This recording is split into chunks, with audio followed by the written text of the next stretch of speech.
И аз ти, нали на теб ти казах за войн. И ние работихме при един, дето се оказа, че е бил брат на шефа на полиция, на министъра на полицията в Бенгазска околия. Вие купувате коли, а? Не, ние нищо не купуваме, аз съм си купил кола от либиец. И то не от либиец, ами от италианска фирма в Либия. Един Фиат Мирафиори си купих там. 131 Мирафиори. Да. Много хубава кола. И отиваме да му работим на това. Къде? Продавал ги, страх, те не дал да ги изкараш. Не дал да излезеш извън Либия с колата. Мога да излезеш с либийска кола. Ама с така международна не дал да се излезе. Международна регистрация. Да чужденец. Защото минавам през Египет и си идвам. Египет, Ливан, Турция, айде. Ама ми се повреди Фиат. На 300 метра от това, там къде работим. И там едни араби на бута, и като казваме къде отиваме да работим, и те, като се лепнал колата и ги дигнах на ръце, да ги вкара вътре това от двора.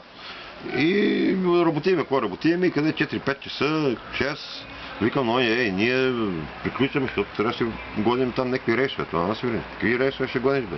А той, един гараж има 10 на 12 мерка, са нови новенички. Регистрирано всичко. А той продава, внася коли чрез брат си от Германия и продава на либийците. И той вика, ети ключовете. Първия Мерцедес белия, го взимате и отивате и утре ще го докарат. И Стефан вика, ясно си за книжката ми е она, зайде ще караш. А ние имаме книжки либийски. И на едно место инспират. На всеки кръстовище има полицейска такава будка. И по 4-5 полицаи такива, техни.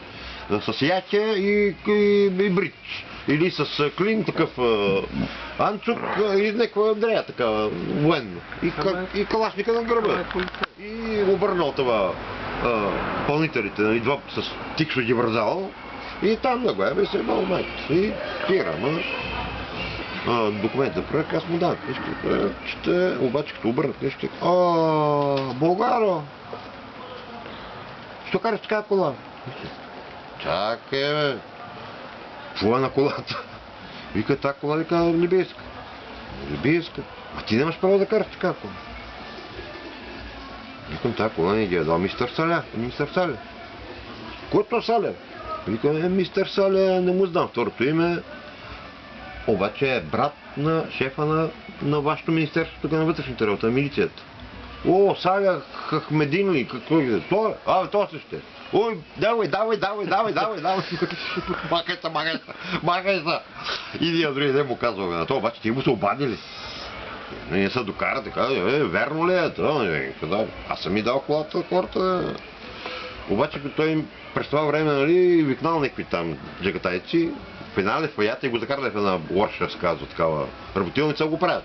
И вика, колата ти не го, той и та вече своите с Мерцедес. Вика, тия паш ни запред. Не, тия няма ви запред. Други могат ви запред, обаче тия няма ви запред. Вика, бил майката. Викам, Стефане, взимай книжката, защото ти ще караш на обратно. А спират тебе, да спират мене. Ама това много интересен този полицай, като вика. Давай, беги.